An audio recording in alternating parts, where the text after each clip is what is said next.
tonight, Dr. Edith Eva Eger. Dr. Eger is a native of Hungary. Edith Eva Eger was just 16 years old in 1944 when she experienced one of the worst evils of human race as ever known. As a Jew living in Nazi-occupied Eastern Europe, she and her family were sent to Auschwitz, the atrocious death camp. Her parents lost their lives there. She and her sister survived even though they were subjected to horrible treatment by Dr. Joseph Mengele and survived the death march in Austria. In 1949, she and her young family moved to the United States. In 1969, she received her degree in psychology from the University of Texas, El Paso. She then pursued her doctoral internship at the William Beaumont Army Medical Center at Fort Bliss, Texas. She has spent much of her professional time working with members of the military, helping them to recover from and cope with the ongoing effects of PTSD. Dr. Eger has always found ways to use her personal experiences to inspire, educate, and help others. Dr. Eger has a clinical practice in La Jolla, California, where she still uses her past as a powerful analogy to inspire people to reach their potential and shape their destinies. In the fall of 2017, at the age of 90, her memoir, The Choice, Embrace the Possible, which I actually have right here, a really great book, was published. In her book, she details how the synergy of working with and learning from her patients' perspectives has enriched her life experiences and outlook. The book focuses on moving forward in light of hardship and has received excellent reviews. It was a New York Times bestseller, and it's internationally acclaimed and been translated into more than 30 languages. Her second book, The Gift, 12 Lessons to Save Your Life, was released in September 2020 and immediately became a bestseller in the UK and Ireland. In this book, she gives actionable advice to assist every person facing life's difficulties in positive and healthy manner. The Gift is now being translated into 20 languages. That's quite a fascinating life, Dr. Eger. Welcome. Thank you. Thank you for calling me so many times. You are so conscientious, and I'm very happy to show up for you to know that we are very proud.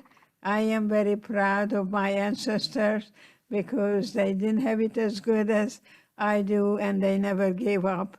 So here we are. I'm going to be telling you that the closer we come to the darkness, to the pain, the stronger we become as Jews. We don't give up. We find the gift in everything, and we're able to somehow become stronger for it. The more you suffer, I guarantee you, you become a much better survivor and never a victim of anything, any circumstance. So I'm very proud of you that you're showing up tonight. For me, I am the oldest, and let's see who's the youngest. Does anybody? I wonder who. We have a lot of students here today. So I believe many people of my generation, I believe the youngest here would probably be 17. Maybe there's younger here. I appreciate them coming and listening to you. You have an amazing story, and I'm very excited to ask you questions and hear your story. I actually have been trying to reach you. We almost did this event last year in person at SDSU, but unfortunately because of COVID, that again showed us how life can be hard and how suffering is everywhere and it's unexpected. That was the last year of at least me, and I believe a lot of the people around here that's have experienced that. So I believe our talk would be a great one that would inspire others to see the light in the darkness. First, is it okay if I call you Edith? Of course, of course. Most people call me Edie. I just like you to look at your birth certificate. And does it say life is easy?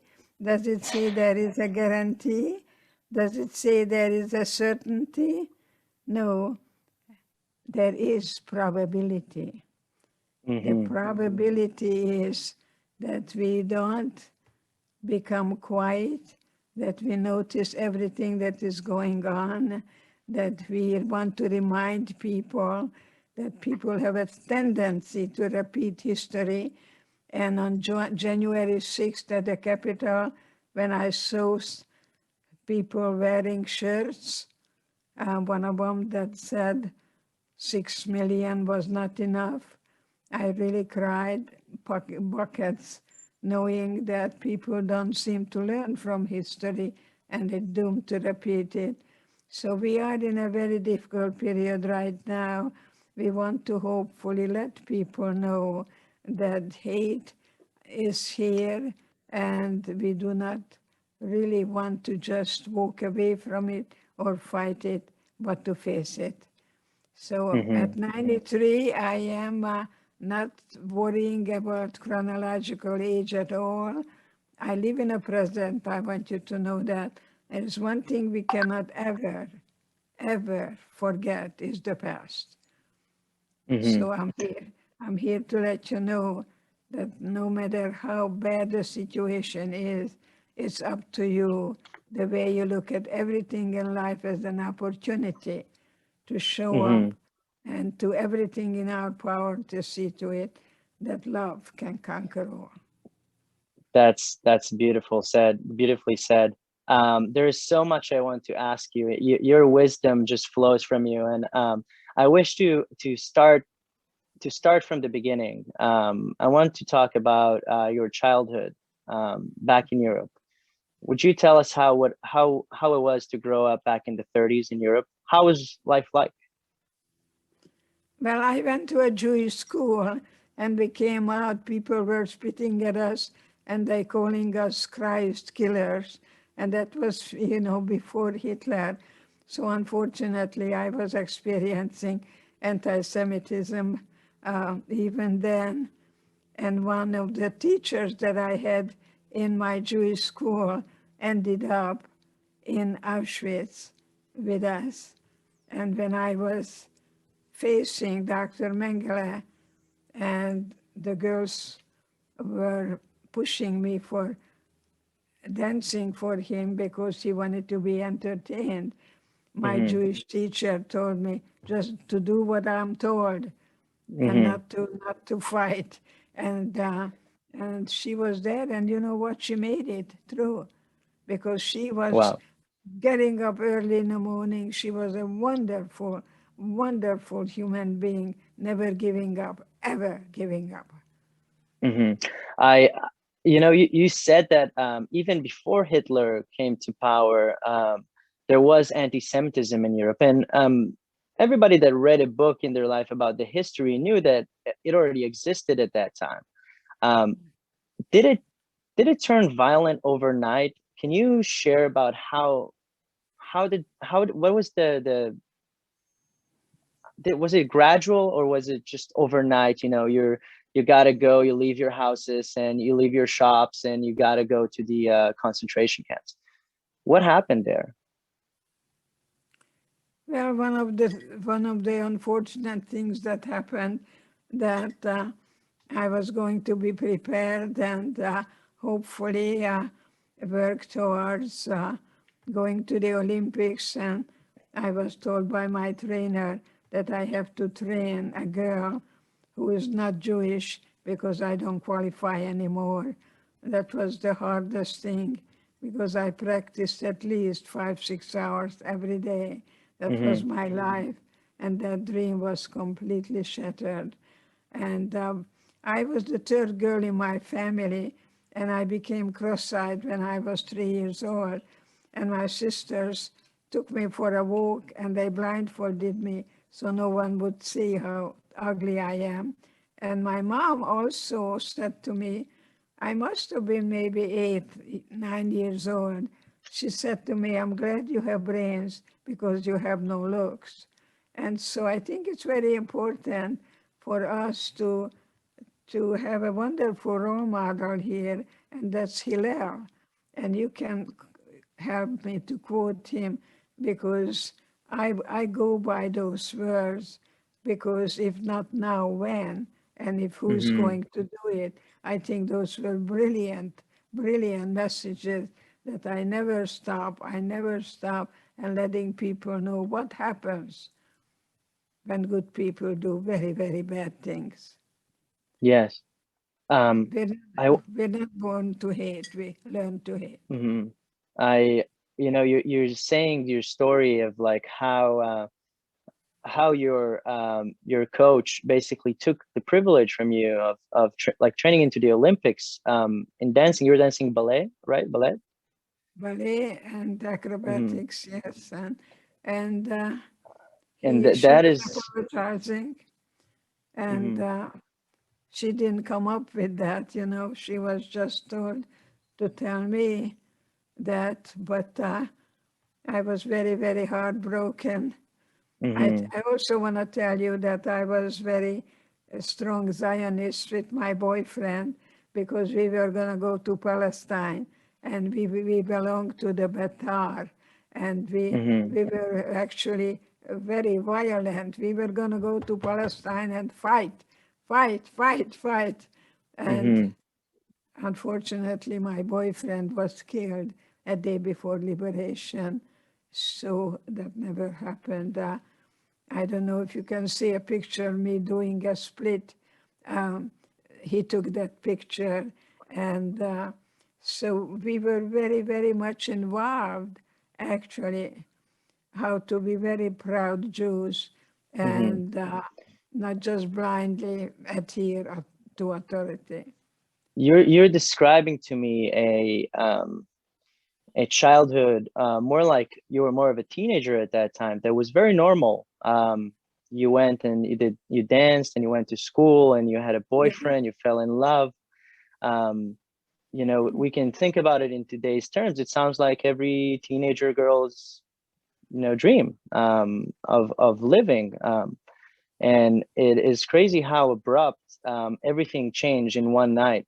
And I wish you to take us to that day, to that night more correctly, where the SS soldiers were knocking on your door, on your family's home, and command you to leave the house.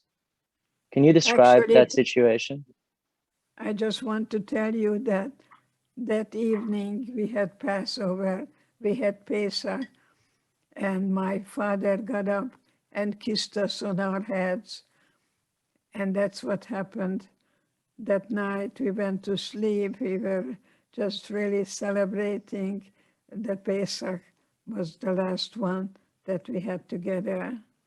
And they picked us up and they took us in a brick factory in Kassa, Hungary. And from there, we were put on a cattle car. And I never forget what my mom told me. She said, we don't know where we're going. We don't know what's going to happen. Just remember, no one can take away from you what you put in your own mind. So I want you to know, wonderful students, to be sure that you stay in school, because the more pieces of paper you pick up in America, the more doors open up for you. So I don't know if you want to study human behavior, whether you want to go to medical school, but I hope you have a goal. And I also Hmm. hope that you will pay attention what you're concentrating on.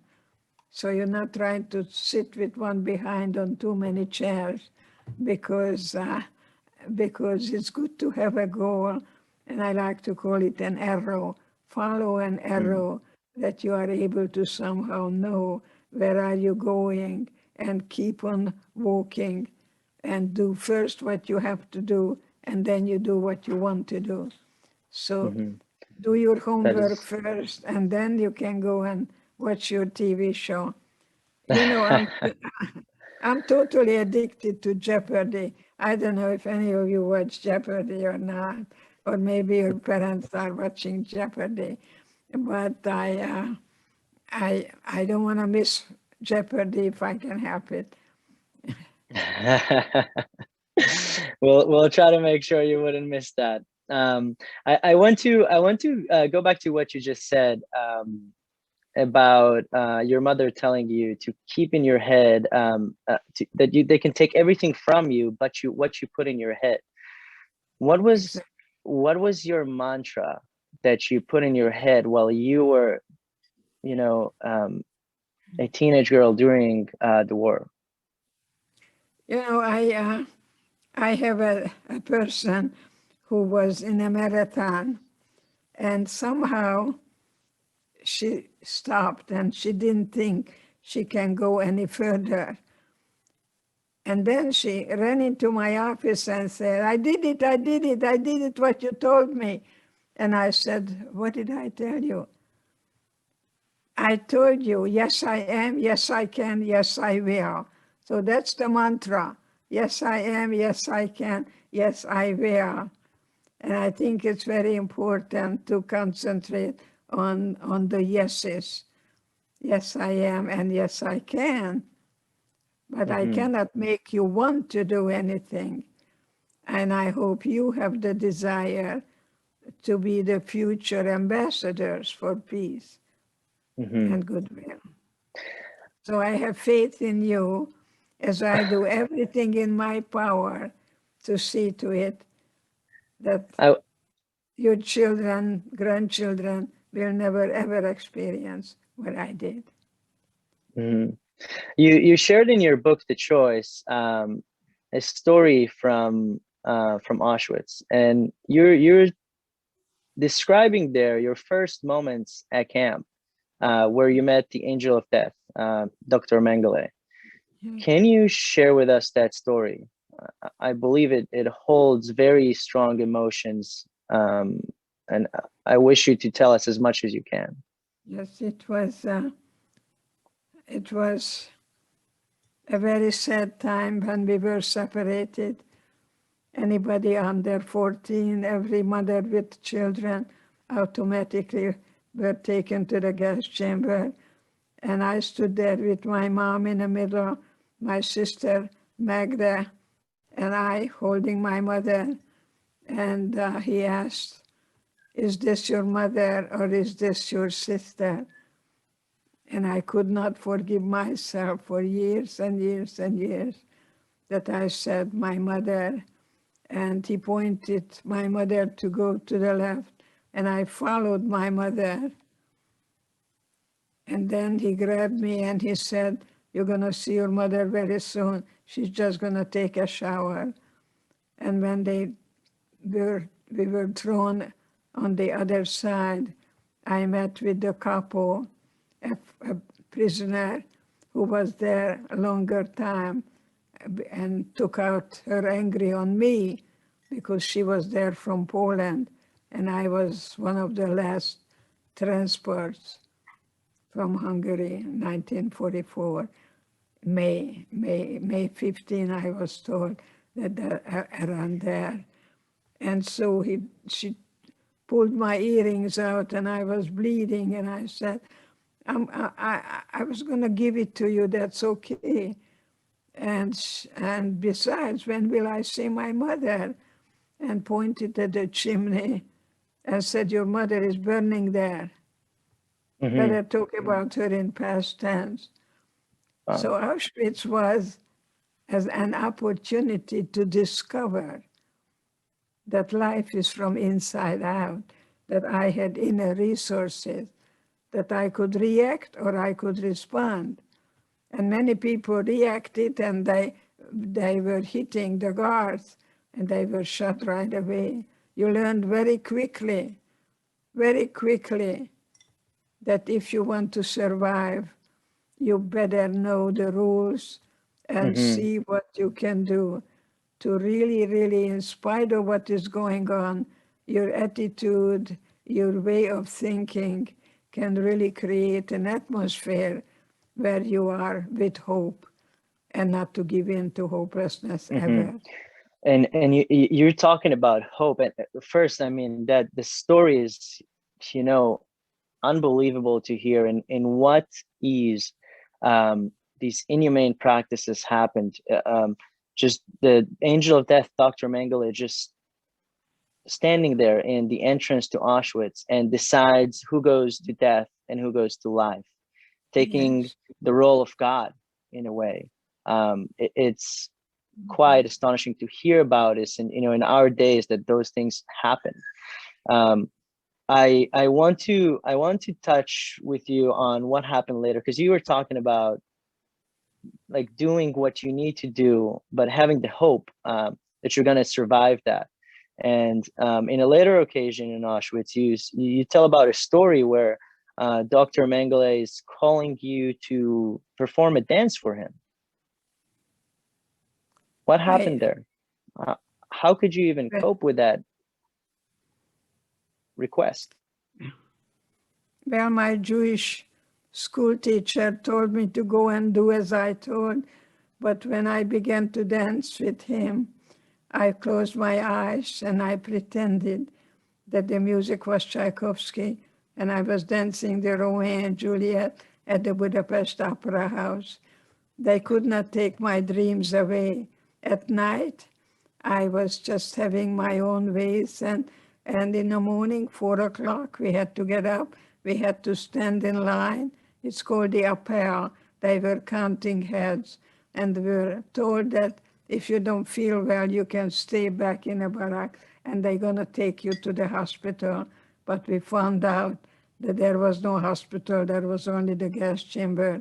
So we stood there trying to hold on to each other, because all we had was each other then. And my sister was much hungrier than I was. And I remember I saved the bread and I gave it to her next day because she was heavier than I was. I was strong because, you know, I was a gymnast. And so all we had was each other then, and all we have is each other now. So I'm hoping that you're going to really, really see each other more often, and to be a cheerleader for every one of you, that all we had was then, and all we have is now each other, so we can empower each other with our differences, that you can be you and I can be I, but together we're going to be much stronger. What a strong message. I want to go over you know, the end of the war. This was an optimistic time for many when the Allied forces finally got to defeat the Nazis. And as I read in the book, when the American forces came to liberate the camp, you were after the death march, right? And you were heavily injured. I survived the death march, and I tell you why. Because I revisited that place. I revisited every place I was there, and I could have died, and I could have been thrown in the ditch. But when I began to slow down, I was thinking that I'm going to be shot. And the girls that I shared the bread with came and they formed a chair with their arms and they carried me so I wouldn't die. Isn't that amazing? That if you were just the me, you didn't make it. We had to commit ourselves. It is the same girl that you handed the bread that you were rewarded by Dr. Mengele for dancing just a few months earlier? That's right. That's right. That's right. So I think it's an opportunity right now for you to talk to yourself and try to project when you are 93 years old, as I am now, and I ask questions, how do I want to be remembered? That's a very good question, and I do everything in my power to see to it that your family, your children, grandchildren will never, ever experience what I did. I know I'm going to be very happy in my deathbed. Very, very grateful that not only I survived, but I'm able to also be a guide from victimization to empowerment, from darkness to light, from prison to freedom. And the biggest prison is in your own mind, and the key is in your pocket. Because when I was graduating, I never showed up for my graduation because I had so much survivor's guilt. and I didn't even give myself permission to show up Mm-hmm. at the graduation, cum laude. I I want to ask you about survival guilt. After the liberation of the camp, um, you say in your book, you say when we force our truth and stories into hiding, secrets can become their own trauma, their own prison. And I believe that this is what happened with survivor's guilt. Like how many of the survivors didn't talk about this, about their experiences after the war. And in your book, you also say that you haven't talked about it for years. What helped you unlock those stories? Well, I call myself a successful schizophrenic because if you asked me who I was, then I would say, who do you want me to be?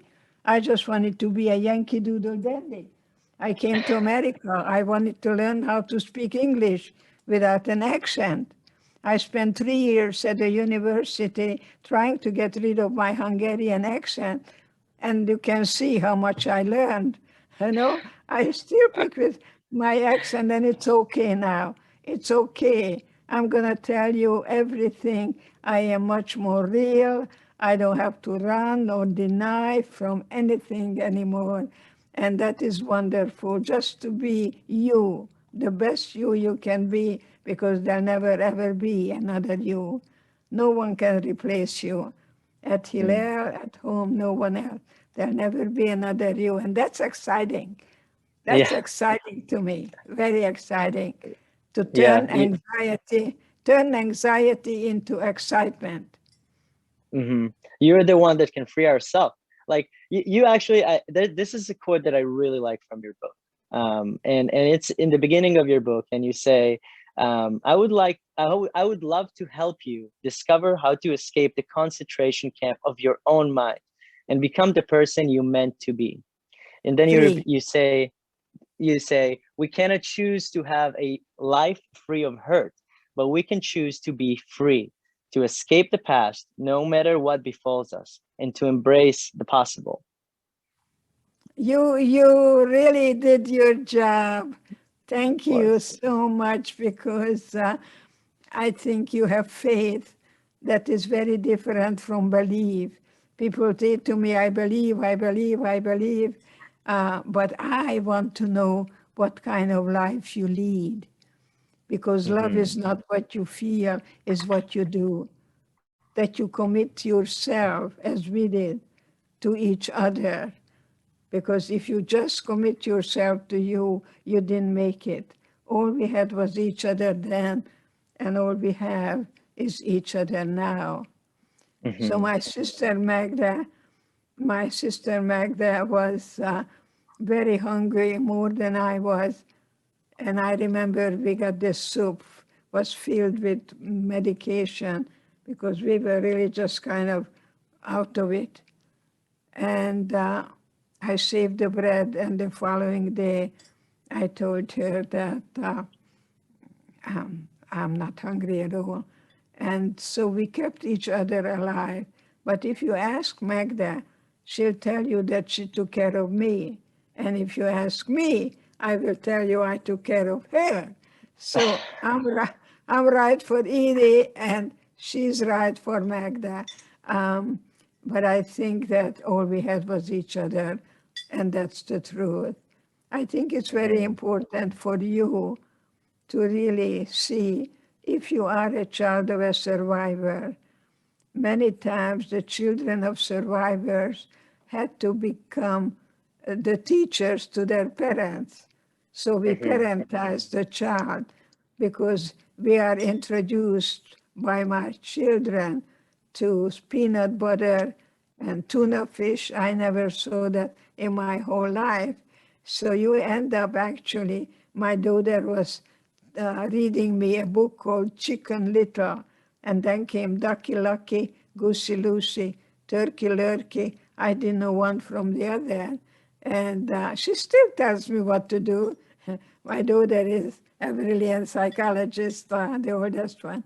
And so I think it's very good to take time out, like in football game, and see where you're coming from and how carry the messages that you receive. Because when my mother told me, I'm glad you have brains because you have no looks, I took it very seriously and I become a very learned.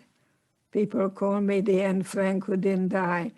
I learned Latin, I learned Greek, I studied French and German and so on. So I think you want to do the best you can with the information that is given to you, but give up the need to prove anything. Yes. Don't try to prove anything because then you're still a prisoner. Or you want to prove things to yourself. Would that be a good way to look at it? I think you want to be realistic, but not idealistic. Because Yes. when the idealists don't find what they look for, they see them being very sarcastic. Hungarians can be very, very sarcastic. My late husband was very sarcastic. When we met, and he asked me, what did you do before the war?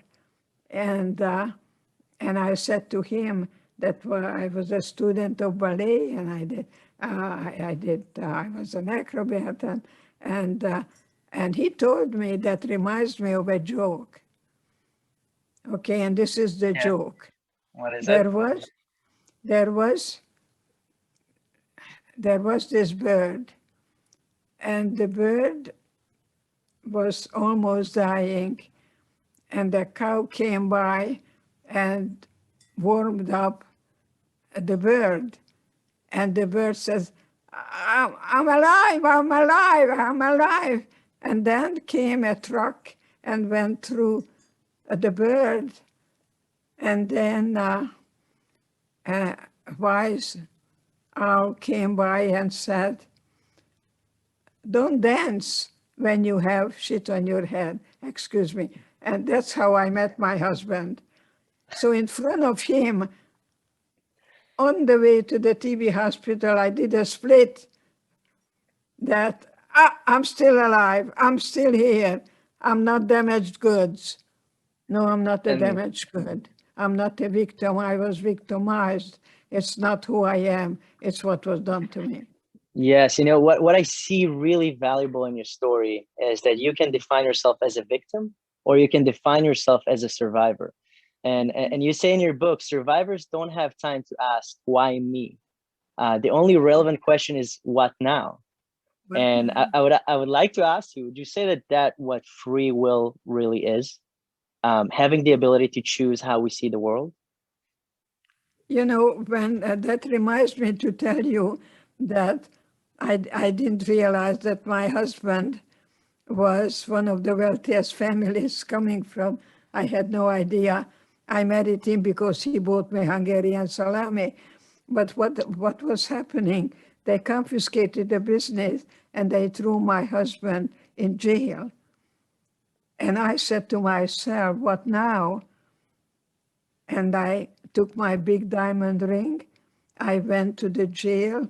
I gave the diamond ring to the warden. I smuggled my husband out, and we ended up in Vienna at the Rothschild Hospital that is supported by the American Jewish community. When I was in Miami, those people were very, very giving, philanthropic people. I told them that maybe they're helping now a young mother like me, because the Rothschild Hospital gave me clothes and everything. We ended up coming to America and didn't have $6 to get off the boat. You know, life is not easy. Look at your birth certificate. Believe me, we can make it easier. And I'm hoping to tell you that the best is yet to be, because suffering made you a better survivor. Suffering makes you stronger. I guarantee you. How can we make life easier, if I may ask, from your experience and your wisdom? I wish you to share some insights to help people that are listening, people that are coping right now with their own traumas, with their own suffering, what can they do? What is the first step? You know, there is a patient who called me after we finished our work. He was a doctor who was self-medicating, and we took care of that. And then one day I got a call, and Edie, I never forget what you told me. And I said, what did I tell you? And he said, you told me there was no Prozac in Auschwitz. See, what we do most of the time, we look outside. We are externally oriented, and Auschwitz was a place where you discovered that life is not happening. It's what you do with, what you do with it. So how do you make life easier? That you say a lot of yes, I am, yes, I can, yes, I will, and you become your own parent. And self-love is self-care. It's not narcissistic. So love yourself. Look in the mirror when you get up in the morning and say hello to Karen and Megan and Judith and Opal and Marjorie and every one of you, Saba, that no one can replace you. No one ever can. So I hope that you give birth to the you that was meant to be free. If I would live in hate, I would still be a prisoner. I refuse that. So I hope that maybe listening to me today, you find out when did your childhood end, that you may have to take care of your sick father or your mother or sister or whatever it was, and see how you can find that part in you, that little child, and you show up as the best loving parent. To look into yourself, not to the outside. Everything begins with you and ends. You're born alone. And I hope that you may read the book by Ivan Ilyich. It's called Ivan Ilyich, The Death of Ivan Ilyich. And it's either Chekhov or Tolstoy, one of those Russians. And he, in his deathbed, realizing that he didn't like his life. The same thing happened to Tchaikovsky and also the Nobel Prize. The guy said his life was for nothing. They didn't think that they really amounted to anything. So it's very important to love yourself. To love yourself. In your book, you say to survive is to transcend your own needs and commit yourself to someone or something outside yourself. And this reminds me of Viktor Frankl's Search for Meaning, and just what you're saying right now. Find that thing that motivates you forward, so you wouldn't be on your deathbed and find that your whole life was meaningless. If someone comes in with someone else, I know it's going to be much better than a person who comes alone. I think it's very good to find someone who will be your soulmate, and it doesn't have to be romantic. But we married very quickly, and people asked me, "Did you love your husband?" And I said, I was very skinny, I was very lonely, and most of all, I was hungry. And he bought me Hungarian salami, but I didn't know who I married.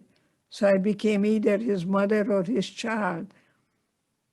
And then when I divorced him, people say, but you went back to him. I said, no. I married him as a child the second time. I was a woman to a man. So be an adult before you even think about marriage. Become emotionally and financially independent. And ask yourself, would I like to be married to me? First, love yourself. Yeah, it's okay to fall in love with you. It's okay. It's not narcissistic. And you want to hopefully not do anything in excess. because when we're babies, everything comes through the mouth region. So if you drink too much or eat too much, maybe you want to go and exercise or take a walk instead and become your good parent to you. That's the only one you're going to have for a lifetime. All other relationships will end. Dependency can breed depression. Beautiful life advice, Edith. I want to conclude and ask you one more question. What is the greatest wish you have for this world? What do you wish for the listeners to take with them from this conversation with you? To give up the need for pleasing other people, to give up the need for approval of others, to give up any kind of perfectionism, because that breeds with procrastination. That's a good beginning. To give birth to the you that you gave up. It's kind of like Shakespeare. They put you on a kind of a stage. You'll be the wise one. You'll be the pretty one. And when I worked with a family in the Midwest, we sat down for dinner, and I turned around, and one of the daughters, I told her she has a beautiful profile. And the mother kicked me under the table and said, "Don't tell her that. She'll be conceited." So, you find out very quickly whether you get positive reinforcement or negative. It's very, very important to recognize, like a father is a wonderful role model to the children, the way you treat the children's mother. So love is not what you feel, is what you do. What you do, you commit yourself to someone other than you. And I hope that that's what's happening here tonight. There you are. I see these beautiful, beautiful faces. And I wish I could hug you right now and just let you know, thank you for showing up, especially Judy Darsky, thank you. What a beautiful lady, a beautiful hair, a really beautiful lady. You care about yourself. You care about the way you take care of yourself. And be a good mommy to you. That's the only one you're going to have for a lifetime. All other relationships will end, I guarantee you. And we all going to die. And Remember, I'm very grateful to talk to you, and maybe I can come over, hopefully one day, and I'll give each and every one of you a hug. And thank you for thinking that maybe it would be good to talk about this survivor who doesn't give up. So I hope I was a good cheerleader to you, and keep on climbing that mountain and never stop climbing. I appreciate all what you say, your life advice. I would really hope that next year we can have you in person, and I hope you inspired people in this chat, in this Zoom call right now, to go on and act on what they have to do and not just feel. For me, this is the theme of what you're saying. Be active and not passive. Be the survivor and not the victim. I thank you very much for your time, Edith. And thank you very much. Thank you. God bless you. God bless you. Thank you. I wish to invite now Dr. Adela de la Torre, President of SDSU.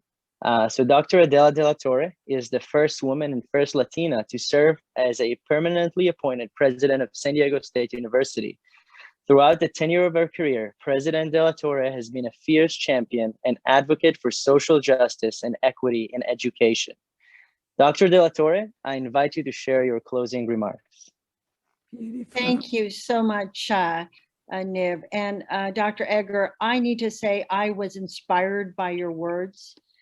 They are relevant not only in understanding and honoring the history, the wicked anti-Semitism and violence that was experienced that we should never, never forget, but more importantly, your message of hope and love and self-awareness is a message I will be taking back to me and to our students.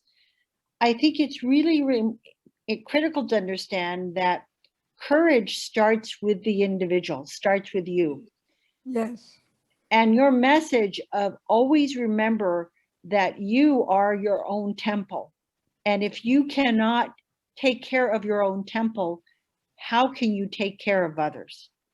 If you cannot love yourself, how can you love others? If you cannot care for yourself, how can you care for others? And so I have to say that you have inspired us today. You have inspired me today. And I look at the future with hope, because all around today in the chat, there were so many people listening to you, thanking you, grateful, and they're going to move forward with your message and hold it near and dear to their heart.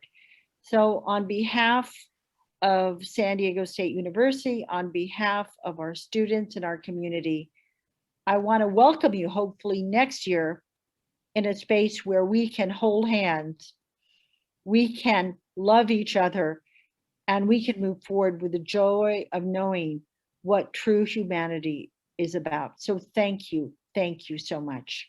Brilliantly said, every word of it, brilliantly said. I thank you so much. I hope maybe we can have lunch one day. Oh, absolutely. Let's plan on lunch. Yeah, yes, it's a good plan. Thank you. Thank you. Thank you very much, Dr. De La Torre, for your words and your commitment to fight anti-Semitism in our university. I wish to thank all the people that took part in the production of this event, Lisa, Elad, and Lee, and a few other community members that made this happen. And I wish to thank you all, our listeners. We appreciate you being here. Appreciate you being here for yourself. Please remember the change starts with us, and the choice is ours to make. I wish you all have a good evening, and thank you for coming. Thank you so much, Edith. Shalom. Bye. Shalom, Thanks so Edith. much.